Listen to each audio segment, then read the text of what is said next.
کی خبر لے کر رسول خدا تک آئے، یعنی حضرت علی علیہ السلام کی بہادری اور بزرگی کا اقرار سب نے کیا ہے، چاہے دشمن ہو، چاہے دوست ہو، چاہے مومن ہو، چاہے منافق ہو، چاہے اپنا ہو، چاہے غیر کا ہو، سب نے رسول خدا کے جانشین مولا علی کی شجاعت، مولا علی کی بہادری، مولا علی کی حقانیت کا اقرار کیا ہے۔ جیسے ابن ابی الحدید معتزلی، جنہوں نے شرح نہج البلاغہ لکھی، اہل تسنن کے عالم ہیں، مگر مولا علی کی نہج البلاغہ سے اتنے متاثر ہوئے کہ اہل تسنن کے ہونے کے باوجود مولا علی کی کتاب نہج البلاغہ، مولا علی کے خطبوں پہ انہوں نے شرح لکھی ہے، اور کیا عظیم شرح ہے۔ اس شرح میں اپنی ایک واقعہ لکھتے ہیں کہ کسی دن مولا علی علیہ السلام حج کر رہے تھے۔ مولا علی علیہ السلام نے حج کے دوران دیکھا ایک نوجوان ہے جو حج کرتے ہوئے حج کے دوران گناہ کر رہا ہے، حج کے دوران دوسروں کی ناموس کو دیکھ رہا ہے، عورتوں کو تاڑ کے دیکھ رہا ہے۔ مولا علی جلال میں آئے، علی کی غیرت نے یہ برداشت نہیں کیا، مولا علی آگے بڑھے اور اس جوان کو ایک تماچا مارا، جوان زمین پہ گر گیا۔ اب علی کا ہاتھ جس سے علی کے ہاتھ سے تماچے کھائے تو وہ کہاں اٹھ پائے گا، بڑی مشکل سے زمین سے اٹھا، گال پہ ہاتھ رکھتے رکھتے نکلا باہر۔ کہاں گیا؟ حضرت عمر کے پاس گیا، کہنے لگا دیکھیے یا حضرت عمر، مجھے حضرت علی نے مجھے تماچا مارا ہے۔ کہنے لگے دکھاؤ ذرا، او یہ تو علی کا تماچا ہے، کسی اور کا تو ایسا ہو ہی نہیں سکتا۔ تو پھر کیا ہوا؟ وہیں سے حضرت علی علیہ السلام گزر رہے تھے، حضرت علی علیہ السلام کو حضرت عمر نے بلایا، ادھر آئیے جی، ادھر آئیے، ادھر آئیے۔ تو مولا آگے جی کیا ہے؟ تو کہا کہ یہ لڑکا بتا رہا ہے آپ نے اسے تماچا مارا ہے۔ جی مولا نے کہا ہاں۔ مولا نے سینہ تان کے کہا جی ہاں میں نے ہی تو تماچا مارا ہے۔ تو کہنے لگا کہ آپ نے اسے کیوں تماچا مارا ہے؟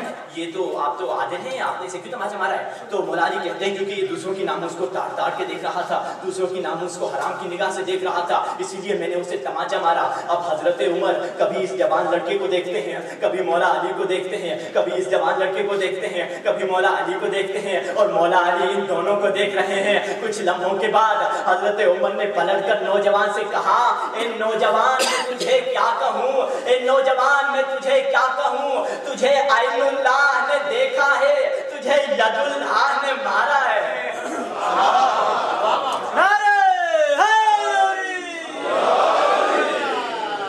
محمد والے محمد بلند تر صلوات۔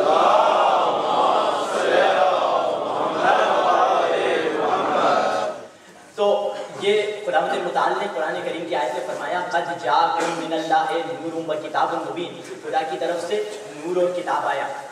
اب خدا نے یہ نور اور کتاب اہل بیت اور قرآن کو کیوں بھیجا؟ ہماری ہدایت کے لیے بھیجا۔ خدا ڈائریکٹ بھی ہدایت کر سکتا تھا، ہم کو ڈائریکٹ ہدایت دے سکتا تھا، مگر خدا نے ڈائریکٹ ہدایت نہیں کی، وسیلے کے ذریعے سے ہدایت کی، اہل بیت کے ذریعے سے ہم تک ہدایت کو پہنچایا۔ خدا نے یہی کیا نا۔ اب بات کو کہتے نہیں وسیلہ صحیح نہیں ہے، وسیلہ غلط ہے، وسیلے سے نہیں مانگو، ارے وسیلہ شرک ہے۔ ارے بھائی بتائیے وسیلے سے کیوں نہیں مانگے، وسیلہ کیوں شرک ہے؟ جیسے وسیلے سے مانگتے ہیں کہ خدایا بحق علی ہماری دعا قبول کر دے، خدایا بحق سیدہ فاطمہ زہرا ہماری دعا قبول کر دے، تو بعض لوگ کہتے ہیں کہ ارے یہ وسیلہ غلط ہے۔ ہم پوچھتے ہیں کیوں وسیلہ غلط ہے؟ کہتے خدا نے کہا یا من هو اقرب من حبل الورید، خدا تو تمہاری شہرک سے بھی زیادہ نزدیک تر ہے، ڈائریکٹ اللہ سے کیوں نہیں مانگ لیتے؟ مگر ہم کہتے ہیں ہم تو اس قابل ہی نہیں ہیں خدا کی بارگاہ میں اکیلے چلے آئیں، کیونکہ ہم گداؤں کے گدا، وہ امیروں کا امیر، ہم ضعیف و حقیر، وہ خدائے کبیر، ہم بندگان ذلیل، وہ رب جلیل، ہم سراپا نیاز، وہ بالکل بے نیاز، ہم کشکول گدا ہیں، وہ دست عطا ہے، ہم اپنی حقارت کے باوجود اس خدائے کبیر سے کیسے مانگ سکتے ہیں؟ اسی لیے ہمیں اپنی دعاؤں میں کسی معصوم وسیلے کی ضرورت پڑتی ہے۔ ہم تمام شیعہ اور تمام بریلوی بھائی اور اہل تسنن کی اکثریت جب بھی مشکل میں گرفتار ہوتے ہیں، جب بھی مصیبت کا سامنا کرتے ہیں، تو خدا کو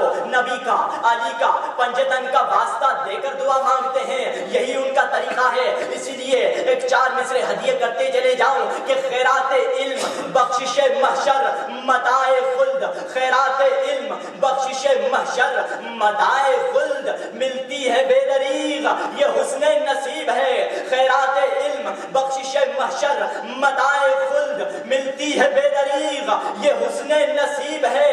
جو کچھ بھی مانگنا ہے وہ حیدر کے در سے مانگ، یہ در خدا کے در سے نہایت قریب ہے۔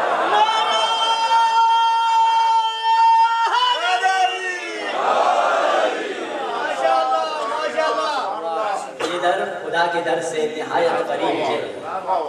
اور عزیزان محترم، یہ قرآن سے بھی ثابت ہے اور یہ احادیث سے بھی ثابت ہے کہ جس وسیلے کے ہم قائل ہیں وہ وسیلہ ہم نے اپنے طرف سے ایجاد نہیں کیا، بلکہ وسیلہ ہمیں قرآن نے سکھایا ہے۔ قرآن مجید سے پوچھتے ہیں کیا وسیلہ صحیح ہے؟ قرآن مجید کہتا ہے، قرآن مجید کے 10ویں سورہ یونس کی آیت نمبر 102 اور 103 میں ارشاد ہوا وَلَقَدْ فَهَلْ يَنْتَظِرُونَ إِلَّا مِثْلَ أَيَّامِ الَّذِينَ خَلَوْا مِنْ قَبْلِهِمْ قُلْ فَانْتَظِرُوا إِنِّي مَعَكُمْ مِنَ الْمُنْتَظِرِينَ ثُمَّ نُنَجِّي رُسُلَنَا وَالَّذِينَ آمَنُوا كَذَلِكَ حَقًّا عَلَيْنَا نُنْجِي الْمُؤْمِنِينَ۔ خداوند متعال فرما رہا ہے کہ مومنین کا مجھ خدا پر پہلا حق یہ ہے کہ میں انہیں نجات دوں، مومنین کا مجھ خدا پر پہلا حق یہ ہے کہ میں انہیں نجات دوں۔ اور آگے بڑھیے قرآن مجید میں، قرآن مجید کے 30ویں سورہ الرعد میں ارشاد ہوا وَلَقَدْ أَرْسَلْنَا مِن قَبْلِكَ رُسُلًا إِلَىٰ قَوْمِهِمْ فَجَاءُوهُم بِالْبَيِّنَاتِ فَانْتَقَمْنَا مِنَ الَّذِينَ أَجْرَمُوا وَكَانَ حَقًّا عَلَيْنَا نَصْرُ الْمُؤْمِنِينَ۔ پھر خداوند متعال فرما رہا ہے کہ مومنین کا مجھ خدا پر دوسرا حق یہ ہے کہ میں انہیں مدد کروں، میں ان کی نصرت کروں۔ عزیزان محترم، یہ کون سے مومنوں کی بات ہو رہی ہے؟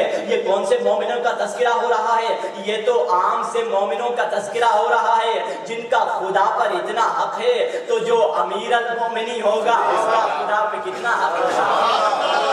یعنی امیر المومنین کا خدا پر اتنا حق ہے تو ہم امیر المومنین کے صدقے دعا کیوں نہیں مانگ سکتے؟ مولا علی اور اہل بیت کے صدقے کیوں نہیں دعا مانگ سکتے؟ جیسے کتاب مروج الذہب، یہ بھی اہل تسنن کی کتاب ہے، اس میں روایت لکھی ہے کہ جب بھی کوئی رسول خدا کے پاس آتا تھا، کوئی غریب آ گیا، کوئی مسکین آ گیا، کوئی فقیر آ گیا، کوئی مشکل میں گرفتار آ گیا، تو رسول خدا کی دعا کرنے کا یہی انداز تھا۔ کہتے تھے اللہم ارحم علی فلان بحق علی، خدایا اس پر رحم فرما علی کے صدقے۔ یہ رسول خدا کا انداز ہے، یہ شیوہ ہم نے رسول خدا سے سیکھا ہے، یہی طرز عمل تھا رسول خدا کا کہ خدایا اس پر رحم فرما علی کے صدقے میں۔ اب رسول خدا کی دربار میں کچھ ایسے دو لوگ بیٹھے رہتے تھے جو نہ دل سے نبی کو مانتے تھے نہ علی کو مانتے تھے، اسی لیے تو ہم کہتے ہیں رسول خدا کی دربار میں بیٹھنے والے سب مومن نہیں تھے۔ اگر رسول خدا کی دربار میں بیٹھنے والے سب مومن ہوتے تو سورہ منافقون کیوں نازل ہوتا؟ انہوں نے ایک دوسرے سے کہا یہ کیا بات چکر چلتا ہے، جب بھی آتے ہیں کوئی دعا مانگنے علی کا نام لے کے دعا مانگتے، کبھی ہمارا نام نہیں لیا۔ ان میں بڑا میاں تھا جو تھوڑا ہوشیار تھا، اس نے کہا ارے پریشان ہونے کی بات کیا ہے، جب علی بیمار ہوں گے تب ہم ہی تو کام آئیں گے۔ بس انہوں نے یہی کہا۔ اب مجھے پتہ نہیں نظام کائنات کیا ہے، کچھ ہی دنوں کے بعد حضرت علی علیہ السلام بیمار ہو گئے، آ گئے رسول خدا کی خدمت میں، یا رسول اللہ بیمار ہو گیا ہوں، شفا کے لیے دعا کیجئے۔ اب اس سے عجیب بات یہ کہ رسول خدا کی دربار میں ان دونوں کے علاوہ کوئی اور موجود نہ تھا۔ یہ خوشی خوشی ایک دوسرے کو دیکھ رہے ہیں کہ رسول خدا کی دربار میں کوئی اور موجود ہی نہیں ہے کہ یا تمہارا نام آئے گا یا میرا نام آئے گا۔ ایک دوسرے کو اشارے کر رہے ہیں، ایک دوسرے کو کوہنیاں لگا رہے ہیں، ابھی تمہارا نام آنے والا ہے یا میرا نام آنے والا ہے۔ ابھی یہ خوشی تھے کہ رسول خدا کے ہاتھ اٹھے، کرم کے ہاتھ اٹھے، بلندی کے ہاتھ اٹھے، عزت کے ہاتھ اٹھے، عظمت کے ہاتھ اٹھے، رفت کے ہاتھ اٹھے، شجاعت کے ہاتھ اٹھے، رحمت کے ہاتھ اٹھے، یکایک پھول برسنے لگے، فرشتے خوشی میں ہنسنے لگے، کلیاں کھلنے لگی، زندگیاں چلنے لگی، اونچے مہکنے لگے، تارے چمکنے لگے، انبیاء سننے کو آنے لگے، مصطفیٰ کچھ کہنے کو جانے لگے، خدائی انتظار کرنے لگی، رسالت ارادہ گفتار کرنے لگی۔ رسول خدا نے ہاتھ بلند کر کے فرمایا اللہم ارحم علی علی بحق علی، خدایا علی پر رحم فرما علی کے صدقے میں۔